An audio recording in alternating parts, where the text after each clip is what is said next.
Gold, trusted gold buyers. మీరు తాకట్టు పెట్టిన బంగారాన్ని విడిపించి ఈ రోజు ఉన్న మార్కెట్ ధరకు కొనబడను.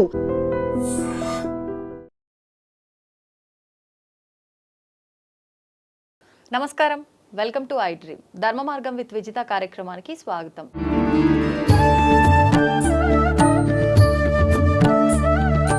ప్రస్తుతం మనతో పాటు ఉన్నారు ప్రముఖులు ప్రవీణ్ కుమార్ శర్మ గారు. ఇప్పుడు వారితో మాట్లాడి మరిన్ని విషయాలు తెలుసుకునే ప్రయత్నం చేద్దాం.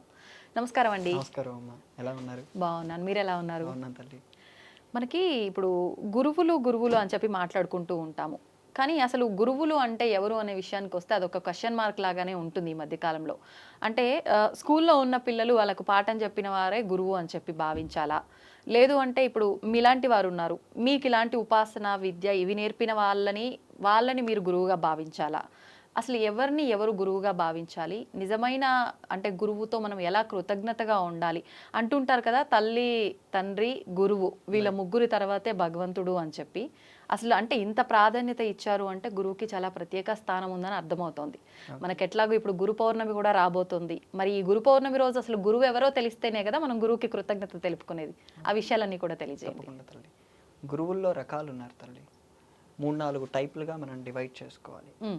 ప్రథమంగా మొట్టమొదటి గురువు మన తల్లే, అందుకే మాతృదేవో భవ, తర్వాతే తండ్రి పితృదేవో భవ, తర్వాత ఆచార్యుడు ఆచార్య దేవో భవ, ఇలా అంటూ ఉంటాం. మళ్ళీ స్కూల్ లైఫ్కి వచ్చినప్పుడు ఆ మాస్టర్ గారే విద్యా గురువు.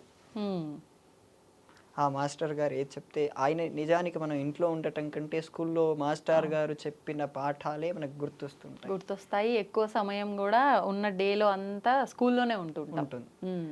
అక్కడి వరకు అదొకటి. కాలేజ్ లైఫ్కి వచ్చాక మనకు ఒక మెంటర్ అవసరం అవుతాయి. అప్పుడు అది ఫ్రెండ్ అవ్వచ్చు, లేదా తెలిసిన వారు అవ్వచ్చు, వారు కూడా ఒక రకమైన గురువు లాంటి వారే. వీళ్ళందరూ భౌతికమైన గురువులు తల్లి. ఒక స్థాయికి వచ్చాక ఆధ్యాత్మిక పరిశీలనలోకి వచ్చినప్పుడు ఈ శరీరం నేను కాదనే క్లారిటీ వచ్చి మోక్షం పొందాలనే క్లారిటీ వచ్చినప్పుడు ఆ భగవంతుడి వైపు నడిపే వాళ్ళని నిజమైన గురువు అంటారు.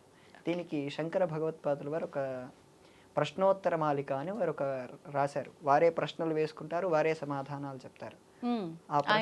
ఆయనకాయనే కో గురువు, ఎవరు గురువు? అధిగత తత్వ, తత్వాన్ని తెలుసుకున్నవాడే గురువు. అసలు ఏంటి తత్వం అంటే? ఇంకా ఉంది, ఇంకా ప్రశ్న. శిష్య హితాయ ఉద్యత సతతం, శిష్యుడి హితం గురించి నిరంతరం ఆలోచించేవారే గురువు. అసలు తత్వం అంటే ఏమిటంటే ఆత్మకే తత్వం అని మరొక పేరు తల్లి. అంటే మనని మనం తెలుసుకోవాలంటుంటారు కదా, అలా తెలుసుకోవటమే తత్వం. అది విచారణ అని రమణ మహర్షి చెప్తారు. నేనెవరు నువ్వెవరు తెలుసుకొని రమణ మహర్షి చెప్తారు. అలా మనల్ని మన వైపు మనం ఎవరో తెలుసుకునేటువంటి వాళ్ళని చేసే వాళ్ళనే గురువు అంటారు. వీళ్ళందరికీ మూలం వేదవ్యాస మహర్షి. అందులో వారికి పరంపర ఈ వేదవ్యాస మహర్షి గురువు కూడా వాల్మీకి మహర్షి. ఇన్స్పిరేషన్ రామాయణం రాసిన తర్వాతే కదా ఇవన్నీ వచ్చాయి. పురాణాలు అంతకు ముందు ఉన్నప్పటికీ మళ్ళీ వస్తూనే ఉన్నాయి. అలా ఈ ప్రత్యేకించి ఈ గురు పౌర్ణమిని మనం సెలబ్రేట్ చేసుకోవాలంటే ఈ విద్యా గురువుల్ని ఒక రకంగా పెట్టుకొని, మనకి జీవితంలో ఒక మార్గం మనల్ని మెట్లెక్కించిన వాళ్ళని ఒక రకంగా పెట్టుకొని పై స్థాయిగా దీన్ని లెవెల్స్ గా చూసుకోవాలి. మీరు పాఠశాలలో స్థాయిలో ఉన్నారా, పాఠశాలలో మీ గురువుని ఆయన్ని పూజించుకోండి. ఆయనలోనే మీరు వేదవ్యాస మహర్షిని పెట్టుకుని చూసుకోండి. మీరు మెంటర్ స్థాయిలో అవసరమైతే మీరు ఆయనలోనే వేదవ్యాస మహర్షిని చూసుకోండి. మీరు ఉన్నత స్థాయిలో ఉన్నప్పుడు ఉన్నతంగానే పరిశీలన చేయాలి. ఇంకా వేదవ్యాస మహర్షి గ్రంథాన్ని రాశారు, దాని పేరు గురుగీత అంటారు. ఆయన ఇంకా ఒక మాట ఏం చెప్తారంటే, తల్లి తండ్రి కంటే దైవం కంటే ఇంకా గొప్పవాడు గురువు అంటాడు. ఎందుకంటే తల్లి తండ్రి జన్మనిస్తారు, ఈయన ఇంకొక జన్మ లేకుండా చేస్తాడు. దైవమైనా మీకు కొంచెం ప్రార్థిస్తే లేదా చాలా తపస్సు చేస్తే అవకాశం వస్తుంది, కానీ గురువు క్షణం మీ పైన ఆయన అనుగ్రహం కరుణిస్తే అది మీకు మోక్షమే వస్తుంది, మీకు ఎప్పటికీ ఇంకా మరుజన్మ లేకుండా చేస్తారని చెప్పి ఆ వేదవ్యాస మహర్షే చెప్తారు. అంటే మనకు ఒక జ్ఞానాన్ని అందిస్తారు కాబట్టి మనం వెళ్ళాల్సిన మార్గం ఏంటో కరెక్ట్ గా గైడ్ చేస్తారు తీసుకెళ్తారు కాబట్టి కాబట్టి ఇంకా అంతా బానే ఉంటుంది అలా మనం గనక వెళ్ళి ఉంటే అన్న ఉద్దేశంతో అలా చెప్తారు ఇలా తల్లి. చెప్పు ఉంటారేమో అవును కదా. తల్లి, అవును తల్లి. ఇప్పుడు అంటే మీరు అన్నట్టుగా తీసుకుంటే ఒక మెంటర్ అవసరం ఉన్న సమయంలో వారే మన గురువు. స్కూల్ విద్యార్థి సమయంలో ఉన్నప్పుడు మనకు పాఠాలు నేర్పిన వాళ్ళు గురువు. తల్లిదండ్రి కూడా మనకు ఒక గురువు స్థానంలోనే ఉన్నారు. స్పిరిచువల్ గా అంటే దేవుళ్ళ విషయానికి వచ్చిన మనకు జగద్గురువులు, పీఠాధిపతులు, పెద్ద పెద్ద మహానుభావులు ఎంతో మంది ఉన్నారు. వీళ్ళని మనం ఒక గురువుగా భావించి ఆ రోజు మనం ఆరాధన చేయాలి, కృతజ్ఞత తెలియజేయాలి అంటే ఎవరిని తీసుకోవచ్చు అంటారు? వేదవ్యాస మహర్షి. వేదవ్యాస మహర్షి. ఉమ్. ఇప్పుడు దత్తాత్రేయుని కూడా అంటే తీసుకుంటారు గురువు తల్లి. స్థానంలో ఇవన్నీ సంప్రదాయ భేదాలు. దీంట్లో ఒక శ్లోకం ఉంటుంది. నారాయణం పద్మభువం వశిష్ఠం శక్తించ తత్పుత్ర పరాశరంచ. ఇలా ఒక శ్లోకం వస్తుంది. మొట్టమొదటి గురువు నారాయణుడు, వారి అబ్బాయి పద్మభువుడు. పద్మభువుడు అంటే ఎవరండి? బ్రహ్మదేవుడు. ఓ అంటే నాభి కమలంలో నుంచి వచ్చారు కాబట్టి. ఆహాహాహా. నారాయణం పద్మభువం వశిష్ఠం, బ్రహ్మదేవుడి కొడుకు వశిష్ఠుడు. వశిష్ఠుడు. శక్తించ అంటే ఈ వశిష్ఠ మహర్షి కొడుకు పేరు శక్తి మహర్షి. హుహుహు. శక్తించ తత్పుత్ర పరాశరంచ, ఆయన కొడుకు పేరు పరాశరుడు. ఆహాహాహా. తత్పుత్ర పరాశరంచ వ్యాసం శుకం. తర్వాత వ్యాస మహర్షి. ఆ పరాశర మహర్షి అబ్బాయి వ్యాస మహర్షి. హుహుహు. ఆ వ్యాస మహర్షి కొడుకే శుక మహర్షి. శుక మహర్షి. ఇదంతా ప్రతి ఒక్క సంప్రదాయంలో తేడా లేకుండా ప్రతి ఒక్కరూ ఈ పద్ధతినే ఫాలో అవుతారు. హ్మ్. ఇక్కడి వరకు ఎవరు మార్చుకోరు వాళ్ళ లీనేజ్ని. ఆ తర్వాత వారు దత్త సంప్రదాయం అవ్వచ్చు, లేదా మీరు శాక్తేయ సంప్రదాయంలో వెళ్తే వాళ్ళకు దక్షిణామూర్తి మొదటి గురువు నుంచి వచ్చి ఇలా వాళ్ళకు మారుతూ ఉంటారు. ఎవరికైనా మొట్టమొదటి గురువు పరమాత్మే తల్లి. అంటే ఈ పరంపర స్టార్ట్ అవడానికి మూలం పరమాత్మయే. ఇందులోనే మరొక శ్లోకం ఉంది, సదాశివ సమారంభం శంకరాచార్య మధ్యమం అని. సదాశివుడి దగ్గర నుంచి మొదలుపెట్టి శంకరాచార్యుల వరకు వస్తారు. ఇంకొంతమంది మీరు మధ్వాచార్య సంప్రదాయంలోకి వెళ్ళారనుకోండి, వాళ్ళు వైష్ణవుల్లో అయితే లక్ష్మీనాథ సమారంభం అని మొదలుపెట్టి యామునాచార్య పర్యంతం. యామునాచార్యులు అంటే రామానుజాచార్యుల వారి గురువు. ఇలా వాళ్ళు చెప్పుకుంటూ వస్తారు. మధ్వాచార్యులకు వెళ్తే ఆనంద తీర్థులు, వారికి పురుషోత్తమ తీర్థులు అని ఇలా వాళ్ళ పేర్లు వాళ్ళ పరంపరని బట్టి చెప్పుకుంటూ ఉంటారు. అంటే ఋషి పరంపర, మహర్షి పరంపర నుంచి వచ్చిన వీళ్ళందరినీ కూడా మనం గురువులుగా భావించవచ్చు. తప్పకుండా. ఇప్పుడు ఒక గోత్రం ఉందనుకోండి, ఆ గోత్రానికి మూలమైన ఒక గోత్రం ఉంటుంది. ఇప్పుడు ఒక గోత్రం ఉదాహరణకు కాశ్యపస అనే గోత్రం ఉందనుకోండి, ఆ ఋషి పేరే కాశ్యపుడు. ఆ కాశ్యపుడిని ఆరాధించినా అది అందరికీ చెందుతుంది. ఓ, అంటే ఇంకా పర్టికులర్ గా ఒక్కొక్కరిని ఆరాధించాల్సిన అవసరం లేదు. మూలం ఎక్కడో వాళ్ళని పట్టుకుని ఆరాధిస్తే సరిపోతుంది. మనకు చాతుర్మాస్యం అనే విధానం ఉంది. ఆ రోజు నుంచే ప్రారంభం అవుతుంది, గురు పౌర్ణమి నుంచి. Okay okay. సాధారణంగా ఇప్పుడు 2 నెలలు చేస్తున్నారు. 2 నెలలు చేయటం కూడా ప్రమాణంగా కనపడుతుంది. కానీ 4 నెలలు కదా చాతుర్మాసం అంటే. 4 నెలలు చాతుర్మాస్యం. ఇప్పుడు అది మనం కూడా 4 నెలలు ఒక చోట ఉండటం సాధ్యమేనా ఇప్పటి పరిస్థితుల్లో? ఇప్పుడు సన్యాసులే ఎక్కువగా చేస్తున్నారు. మీరు ఎక్కడ చూసినా చాతుర్మాస్యం అంటే సన్యాసులు చేస్తున్నారనేదే వినపడుతుంది, సామాన్యులు చేస్తున్నారనేది వినపడదు. కానీ చాతుర్మాస్యం అందరూ చేసుకోవచ్చు, ఇర్రెస్పెక్టివ్ ఆఫ్ సన్యాసిస్ ఎవరైనా చేసుకోవచ్చు. ఓకే. ఇప్పుడు ఈ గురు పౌర్ణమి విషయానికి వస్తే మనం ఎవరెవరినైతే గురువుగా భావించాలి, ఎవరికి మనం కృతజ్ఞత తెలుపుకోవాలి, ఆరాధించాలో వివరించారు. అసలు ఏంటి కృతజ్ఞత, ఎలా తెలుపుకోవాలి, వాళ్ళని ఎలా ఆరాధించాలి? వాళ్ళు చెప్పిన మార్గం ఏమిటి, అది మనం ఖచ్చితంగా ఉన్నామా? ఉదాహరణకు నేను మొన్న కొద్ది కాలం కిందటి వరకు ఒక అబ్బాయికి శంకరాచార్యులు నేర్పించిన ఒక ప్రకరణ గ్రంథాల్లో ఒక అబ్బాయికి నేర్పించాను. ఆ అబ్బాయి నాకు దక్షిణ ఇవ్వబోయాడు. దక్షిణ ఏమొద్దు, నేను చెప్పింది మీరు పాటిస్తారంటే అదే నాకు శాశ్వత దక్షిణ అని నేను అడిగాను. ఒకటే మాట, ఎటువంటి పరిస్థితి వచ్చినా అబద్ధం చెప్పొద్దు, అదే నువ్వు నాకు ఇచ్చే దక్షిణ అన్నాను. అది అతడు పాటిస్తే అతడు గురు పౌర్ణమి మరిచిపోయినా నాకే ఇబ్బంది లేదు. అదే అతడు నిరంతరం ఆ మాటనే, నేను చెప్పిన దాన్ని అబద్ధం ఎప్పుడూ చెప్పొద్దు, ఎటువంటి పరిస్థితి అయినా సరే అన్నదాన్ని గుర్తుపెట్టుకొని పాటిస్తూ ఉంటే అదే అతడు పాటించేటువంటి, అదే అతడు గురువుకి ఇచ్చేటువంటి అతిపెద్ద దక్షిణ. ఎందుకంటే మీరు ఒక శిష్యుణ్ణి చూశారనుకోండి, గురువు క్వాలిటీస్ అర్థమైపోవాలి. ఎందుకంటే ఆ శిష్యుడిలో ఉండేటువంటి వినయం, ఆలోచన, వ్యవస్థ అంతా అది గురువు నుంచే వచ్చి ఉండాలి. అలా వచ్చినప్పుడు అది ఇతడు కరెక్ట్గా ఉంటే ఆటోమేటిక్గా ఆయనకు పేరు వస్తుంది కదా. ఈయన ప్రత్యేకించి కాళ్ళు కడిగి ఆ నీళ్లు చల్లుకోవటం కంటే ఇది ఎక్కువ పేరే కదమ్మా. అంతే. అంటే అంటుంటారు కదా, దీన్ని మనం ఇలా కూడా అనుకోవచ్చు, పిల్లలు ఎవరైనా చాలా పద్ధతిగా వినయంగా ఉన్నారు చిన్న వయసులోనే అంటే అబ్బా వీళ్ళ తల్లిదండ్రుల పెంపకం ఎంత అంతే, మంచిది ఇప్పటికీ. అంటాం కదా, అలా గురువుల విషయంలో కూడా అదే సాగుతుంది. తీసుకోవచ్చు అదే అనుకుంటా. సాగుతుందమ్మా. నేను ఇప్పటిగా అబ్బాయి మొన్న 3 రోజుల కిందట ఫోన్ చేస్తే ఇంకా మీరు చెప్పింది పాటిస్తున్నానండి, నేను ఇప్పటి వరకు ఒక్క అబద్ధం కూడా ఆడలేదండి అని అబ్బాయి చెప్పాడు నాకు. సో అది నాకు చాలా సంతోషమే కదా. అవునవును అవును. ఓకే, అయితే ఇప్పుడు గురు పౌర్ణమి అంటే అండి చాలా మంది సాయిబాబాని గురువుగా భావించి ఆరాధిస్తున్నారు, కానీ మరికొంతమంది అసలు సాయిబాబా గురువు కాదు అతడు అన్నట్టుగా రకరకాలుగా మనం వింటూనే ఉన్నాము. నిజంగా సాయిబాబాని ఆరాధించేవారు ఒక భగవంతుడిగా కానివ్వండి, భగవంతుడిగా పక్కన పెడితే ఒక మనిషిగా నలుగురికి మంచి మార్గంలో తీసుకెళ్లాడంటే ఆ రకంగా అయినా గురువుగా తీసుకోవచ్చు కదా, మరి ఎందుకు ఆరాధించొద్దు అనే వాళ్ళు కూడా ఉన్నారు. ఏం చెప్తారు దీని గురించి? సాయిబాబా విషయం అది ఒక 5-10 నిమిషాల్లో ఎక్స్ప్లెయిన్ చేసే విషయం కాదు తల్లి, దానికి వివరణ చాలా ఇవ్వాల్సి ఉంటుంది. సాయిబాబా చేసినటువంటిది ఏంటి, సాయిబాబా విషయంలో కాంట్రవర్సీస్ చాలా ఉన్నాయి. అవును, సాయిబాబా నిజంగా గురువు, దైవం కాదనే వాళ్ళు ఉన్నారు. కాదు, గురువు స్థాయి దాటిపోయి ఆయన దైవం స్థాయి కూడా వచ్చేసారు. అందుకే షిరిడి లాంటి క్షేత్రాలకు వెళ్తే మీరు అంత పెద్ద దేవాలయాలు, హైదరాబాద్ దిల్సుఖ్ నగర్లో అంత పెద్ద దేవాలయాలు వచ్చేసాయి అని చెప్తున్నారు. వారి వారి భావనలనే పట్టుకోవాలి తప్ప, ఎందుకంటే సాయిబాబాతో చాలా మందికి చాలా గొప్ప ఎక్స్పీరియన్సెస్ ఉన్నాయని వాళ్ళే చెప్పుకుంటారు. నేను సాయిబాబాకు వ్యతిరేకి కాదు, సపోర్ట్ కాదు, నేను చాలా డిప్లొమాటిక్గా ఉంటాను. అలాగని నేను సాయిబాబాను ఆరాధించే వ్యక్తి కాదు. నాకంటూ ఒక పరంపర ఉంది. ఆ పరంపర ఉన్న వాళ్ళు కొత్తగా పట్టుకోనక్కర్లేదు. పరంపర లేనప్పుడు, నీకు సాయిబాబాతో ఎక్స్పీరియన్సెస్ ఉన్నప్పుడు నేనేమీ అనలేను. అంటే ఇక ఎవరి భావనను బట్టి వాళ్ళు అంతే తల్లి, ఎవరు ఎవరిదైనా ఎవరికి వారి కరెక్టో దాని భావనలే. ప్రకారం వెళ్తే సరిపోతుంది. సరిపోతుంది. కొత్తగా అంటే ఎవరో వాళ్ళు ఈ భగవంతుని ఆరాధించారు లేకపోతే సాయిబాబాని ఆరాధించారు, నాకు మంచి జరుగుతుంది అని నా పరంపరని నేను వదిలిపెట్టి వెళ్ళడం మాత్రం తప్పు. ఇప్పుడు మీ కులదైవం ఉన్నారు తల్లి, మీ కులదైవం మీరు వదిలేసి మీ అమ్మగారి కులదైవం తీసుకొచ్చి పెడితే మీ అత్తయ్య గారు ఒప్పుకుంటారు? ఒప్పుకోరు. తప్పు కదా అది. అదే ప్రతి ఒక్క మొన్న ఈ మధ్య ఒక కర్నూలులో ఒకరి ఇంటికి వెళ్తే మీ ఇంటి దేవుడు ఎవరంటే సాయిబాబా అన్నాడు. నేను ఆశ్చర్యపోయాను. వాళ్ళు బ్రాహ్మణులు. మళ్ళీ మీరు కులదైవం ఎవరంటే మీరు సాయిబాబా ఎలా అంటారండి? సాయిబాబాకు కూడా కులదైవం ఉన్నారు. ఎవరు తెలియదు కానీ ఉంటారు. ఆయన తర్వాత చాలా కాలంగా వేరే ఊరికి వచ్చి షిరిడీకి వచ్చి సెటిల్ అయ్యారు. కానీ ఖచ్చితంగా ఆయన పుట్టినప్పుడు వాళ్ళకు తల్లిదండ్రికి ఆ పరంపర ఉంటుంది. ఆ పరంపర. కానీ సాయిబాబా ఫకీర్ అని అంటారు కదా, వాళ్ళకి కులదైవము హిందూ దేవుళ్ళు ఇలాంటివన్నీ ఉండటం అంటే ఒక పదాన్ని ఒకటి మాత్రం మనం స్పష్టంగా అర్థం చేసుకోవాల్సింది ఏంటంటే, సాయి అనే పదానికి సంస్కృత భాషలో అర్థం లేదు. నేను క్లారిటీగా మళ్ళీ చెప్తున్నాను. సాయి అనే పదానికి సంస్కృత భాషలో అర్థం లేదు.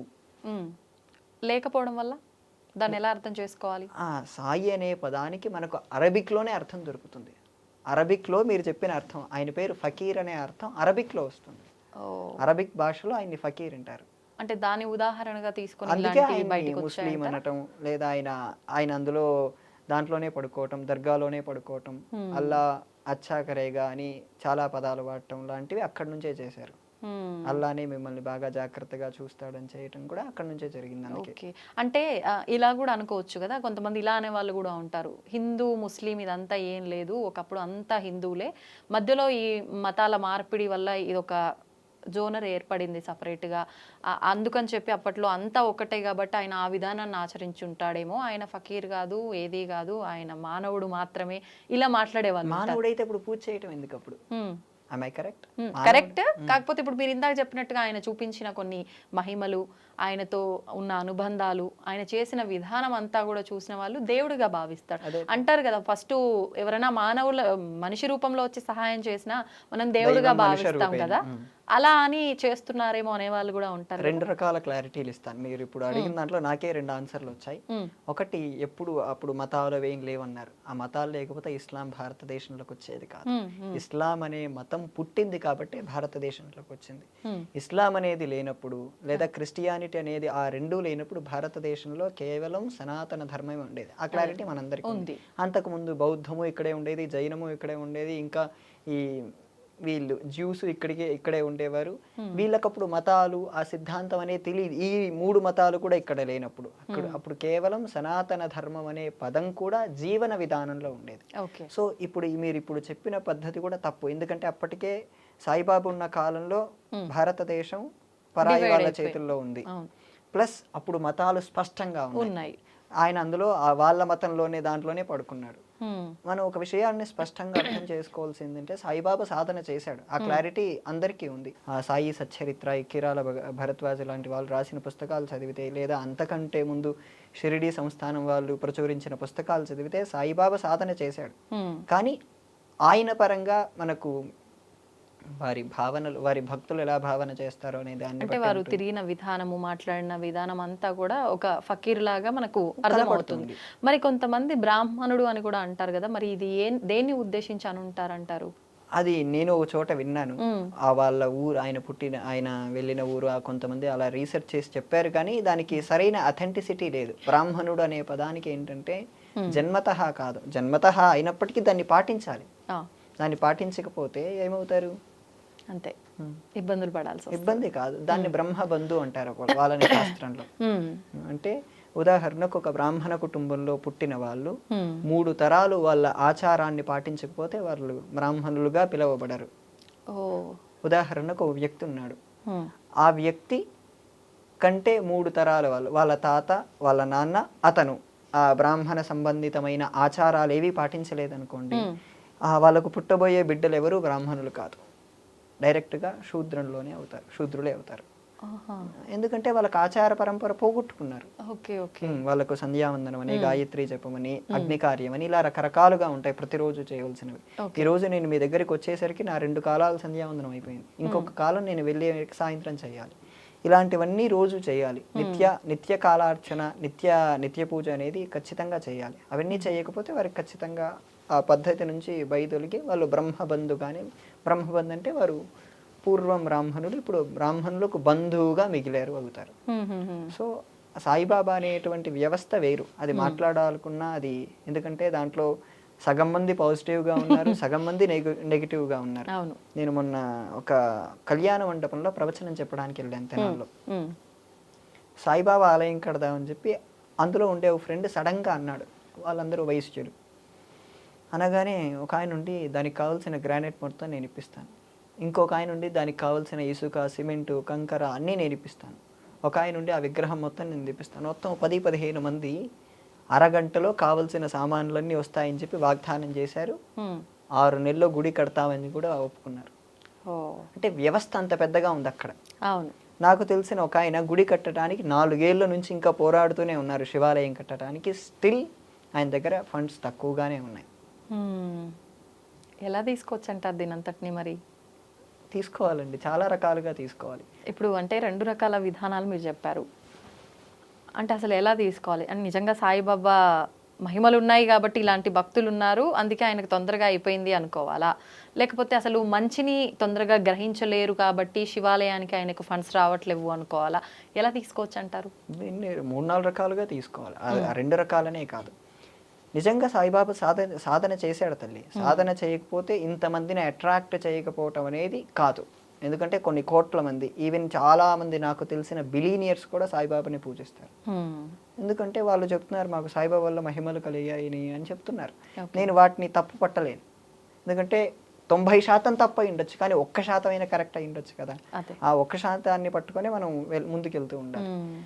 ఇంకా ఈ శివాలయానికి ఫండ్స్ రాకపోవటం అంటే ఈ భక్తులు అంత తొందరగా సాయిబాబాకు అట్రాక్ట్ అయినంతగా దీనికి అట్రాక్ట్ అవ్వట్లేదు. కారణం ఏంటంటే నేను ఒకసారి ఇక్కడే దిల్సుఖ్ నగర్ సాయిబాబా గుడి ఆలయాన్ని చూస్తే 90% యూతే ఉన్నారు ఆ గుళ్ళో. ఎందుకు? అక్కడ ఇంకొకటి కూడా జరుగుతుంది దానివల్ల, అక్కడ లవ్ మ్యారేజెస్ ఎక్కువ జరుగుతాయి. అవునా? అక్కడ ఈ ప్రత్యేకించి యువతే వస్తారంటే, ఉదాహరణకు ఒక 70% మంది అమ్మాయిలు వచ్చారనుకోండి, ఖచ్చితంగా 80% మంది అబ్బాయిలు ఉంటారు కదా వాళ్ళని చూడటానికి. సో ఆ కారణాలు అక్కడ బాగా ఎక్కువగా జరుగుతున్నాయి నేను చూసిన దాని పరంగా. అంటే భక్తి లేదు, భక్తి లేదు అక్కడ. ఇలాంటి వాటి వల్ల కూడా అట్రాక్ట్ అవ్వడం, సైడ్ అట్రాక్షన్ అక్కడ ఎక్కువగా జరుగుతుంది. ప్లస్ పేరు చాలా ఫేమస్ అయింది, 2 అక్షరాలు. ఓకే, 2 అక్షరాలు. అందులో సాయిబాబాకి ఏంటంటే, నేను ఒక ఆవిడని అడిగాను, ఆవిడ 7 గురువారాల వ్రతం అని చెప్పి చేసుకుంటుంది సాయిబాబాకి. సాయిబాబా ఏం చెప్పలేదు, కానీ వీళ్ళు పెట్టుకున్నారు ఇవన్నీ. ఎందుకు చేసుకుంటారంటే నేను 7 గురువారాల వ్రతం చేస్తుంటే నాకు బాగా కలిసి వచ్చిందండి, అందుకు నేను చేస్తుంటాను.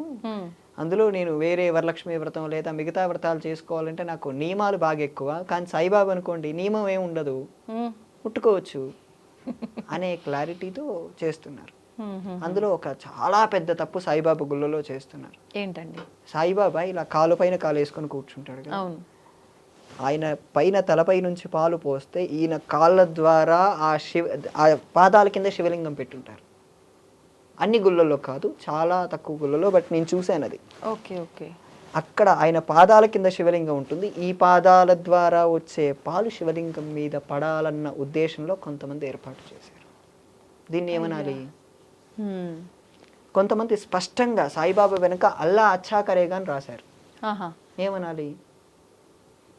మొన్న కొద్ది కాలం కిందట అయోధ్య రామ మందిరం కడుతుంటే ప్రతి దేవాలయం వారికి తోచినంతగా డబ్బులు ఇస్తే అత్యంత సంపన్నమైన ఈ షిరిడీ సంస్థానం ₹1 కూడా డొనేషన్ ఇవ్వలేదు. ఏమనాలి? హిందువుల ద్వారా బ్రతుకుతున్న వీళ్ళు హిందువుల్ని మోసం చేయడానికి తీసుకెళ్తున్నారు. అంటే ఒక రకంగా సెక్యులర్గా తీసుకెళ్తున్నావనే భావనలో మనల్ని ముస్లింలుగా మారుస్తున్నారు సాయిబాబా విషయంలో ప్రత్యేకించి. ఓకే. సో వాళ్ళకి ఇండైరెక్ట్గా ఆ గ్రంథాల్లో సాయిబాబా కొన్ని చోట అల్లా అచ్చా కరేగా పదాలు స్పష్టంగా మాట్లాడినట్టు సాయి సచ్చరిత్రలోనే ఉన్నాయి. కానీ వాళ్ళు దాన్ని ఇంకా బాగా ఎంపసైజ్ చేసి మనల్ని వేరే రకంగా ప్రభావితం చేస్తున్నారు. ఏలూరులో ఒక కుటుంబంలో సత్సంగం జరుగుతుంది, హైదరాబాద్లో జరుగుతుంటాయి, పాటలు పాడుతూ ఉంటారు. ఆ కుటుంబం వాళ్ళు ఇంట్లో అల్లా గురించి పాటలు పాడుతున్నారమ్మా. అల్లాకు సాయిబాబాకు లింక్ చేసి పాటలు పాడుతున్నారు.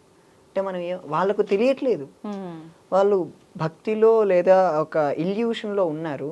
ఇల్యూషన్లో ఉండి అల్లా సాయి అని అలాంటి పదాలు కలిపి వచ్చేటట్టు సత్సంగంలో పాడటం అనేటంటే మనల్ని తప్పుదోవలకి తీసుకెళ్తున్నట్టే కదా. అందుకోసం మీరు సాయిబాబాని ఆరాధిస్తారా? ఖచ్చితంగా ఆరాధించండి. కానీ సాయిబాబా కంటే పై స్థాయి గురువులు ఉన్నారు. అవును. సాయిబాబా అందులోనూ మనకు ఈ గురు పౌర్ణమి, వ్యాస పౌర్ణమి అని కూడా అంటారు కదా, దాన్ని బట్టే మనం అసలు ఎవరిని ఆరాధించాలనేది ఒక క్లారిటీకి రావాలి. అవును తల్లి. కానీ ఇప్పుడు ఉన్నటువంటి వ్యవస్థ ఏమిటంటే సాయిబాబా ఆలయాల్ని తీసేయలేం. ఎక్కడుంది అథెంటిసిటీ తీసేయటానికి? ఎన్ని ఆలయాలని కొలగొట్టాలి? ఒక్క తెలుగు రాష్ట్రాల్లో 10,000 పైన ఆలయాలు ఉన్నాయి సాయిబాబాకు. దాన్ని వ్యవస్థ ఎవరు తీసేయగలరు?